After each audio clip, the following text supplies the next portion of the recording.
Digital age کے آغاز میں جب دنیا اپنے روز کے کام انٹرنیٹ کے ساتھ جوڑنے لگی، دو بڑے جائنٹ سامنے آئے۔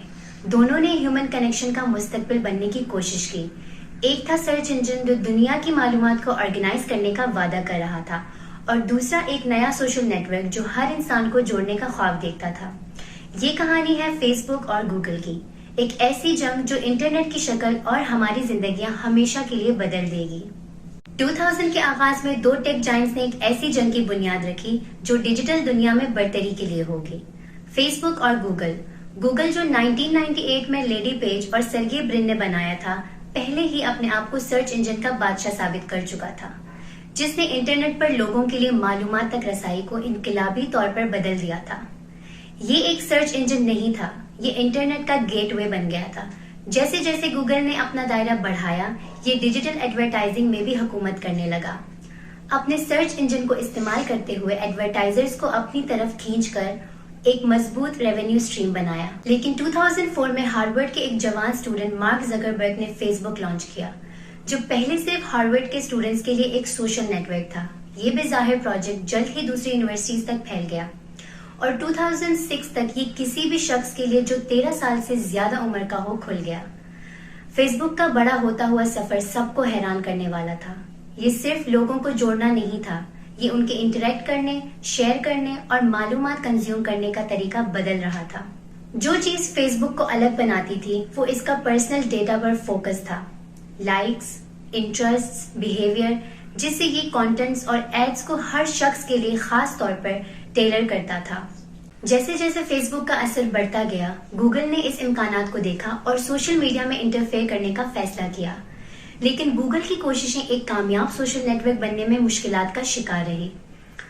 2009 میں گوگل نے گوگل ویو لانچ کیا، جو ایک ambitious on line work space تھا جو فوٹوز، ویڈیوز اور ٹیکسٹ کے ذریعے کمیونیکیشن کے لیے ڈیزائن کیا گیا تھا۔ ڈیزائن کے لیے تعریف ملنے کے باوجود گوگل ویو کو اس کے اوورلی کمپلیکس اور کلٹرڈ ہونے پر تنقید کا سامنا کرنا پڑا، جسے 2010 میں بند کر دیا گیا۔ گوگل نے ہار نہ مان کر 2010 میں گوگل بز لانچ کیا، جو ایک بلاگنگ اور انسٹنٹ میسجنگ پلیٹ فارم تھا۔ بز کا مقصد سیدھا فیس بک کا مقابلہ کرنا تھا، لیکن یہ کبھی بھی مقبول نہیں ہو سکا۔ یوزرز کو پرائیویسی کے مسائل کے حوالے سے تکلیف تھی، جو گوگل کو اراؤنڈ 9 ملین کا مقدمہ سفر کرنا پڑا۔ دسمبر 2011 تک گوگل بز بند کر دیا گیا اور جی میل میں شامل کر دیا گیا، ایک اور ناکامی جو فیس بک کا مقابلہ نہیں کر سکی۔ لیکن گوگل کی سب سے بڑی کوشش گوگل پلس کے روپ میں آئی، جو جون 2011 میں لانچ ہوئی۔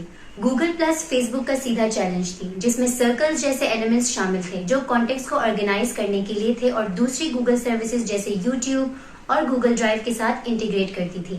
ابتدا میں گوگل پلس نے ملینز یوزرز کو اٹریکٹ کیا، لیکن جلد ہی یہ واضح ہو گیا کہ پلیٹ فارم میں وہ انگیجمنٹ اور انوویشن نہیں تھی جو فیس بک کو گرانے کے لیے ضروری تھی۔ یوزرز نے گوگل پلس کو کنفیوزنگ، نیویگیٹ کرنے میں مشکلات اور فیس بک کے مذاق اور اسپونٹینٹی سے محروم پایا۔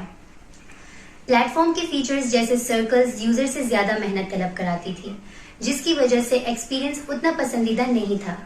کیا گوگل پلس ویو اور بز کی طرح ناکام ہو جائے گی؟ افسوس، اس کا انجام بھی وہی ہوا اور یہ 2019 میں بند ہو گیا۔ جب گوگل سوشل میڈیا کے میدان میں مشکلات کا سامنا کر رہا تھا، فیس بک اپنی گروتھ بڑھاتا رہا، اپنی برتری کو اسٹریٹجک فیصلوں اور بڑے ایکوزیشنز کے ساتھ مزید مستحکم کرتا گیا۔ فیس بک کی کامیابی صرف اس کے انوویٹنگ پلیٹ فارمز کی وجہ سے نہیں تھی، بلکہ اس وجہ سے بھی تھی کہ اس نے یوزرز کی نیڈز کو سمجھا اور انہیں پورا کیا۔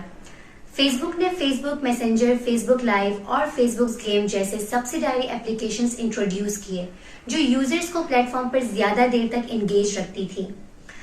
لیکن شاید فیس بک کا سب سے بڑا قدم اس کا انسٹاگرام کو 2012 میں اور واٹس ایپ کو 2014 میں ایکوائر کرنا تھا۔ انسٹاگرام ایک فوٹو شیئرنگ ایپ فیس بک کے تہوار میں آنے کے بعد جلد ہی ایک بڑا ہٹ بن گیا، جس نے ملینز یوزرز کو اٹریکٹ کیا جو اس کی سمپلسٹی اور ویژول اپیل کو انجوائے کرتے تھے۔ واٹس ایپ دنیا کا سب سے کامیاب میسجنگ ایپ فیس بک کے ایکو سسٹم میں 2 بلین یوزرز لے آیا۔ یہ ایکوزیشن صرف فیس بک کے یوزرز بیس کو نہیں بڑھاتا تھا، بلکہ اس کی پوزیشن کو ڈومیننٹ فورس بنانے میں مدد کرتا تھا۔ ہر اسٹریٹجک موو کے ساتھ فیس بک نے چپ چاپ گوگل کے اثر کو کم کرنا شروع کر دیا، خاص کر ڈیجیٹل ایڈورٹائزنگ میں۔ کیا گوگل اس انسٹاپیبل ججرناٹ کو روک سکتا تھا؟ جب فیس بک اپنے اثر میں اضافہ کرتا رہا، انٹرنیٹ کے اسٹرکچر میں ایک اہم تبدیلی دیکھنے کو ملی۔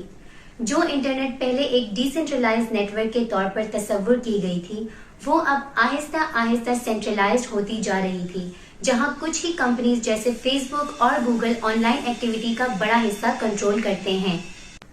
یہ سینٹرلائزیشن تب واضح ہوئی جب فیس بک کا ایک آؤٹیج ہوا جس نے انسٹاگرام اور واٹس ایپ کو بھی نیچے گرا دیا، جو اس بات کو ہائی لائٹ کرتا ہے کہ انٹرنیٹ کا کتنا حصہ کچھ ہی کی پلیئرز پر مبنی ہے۔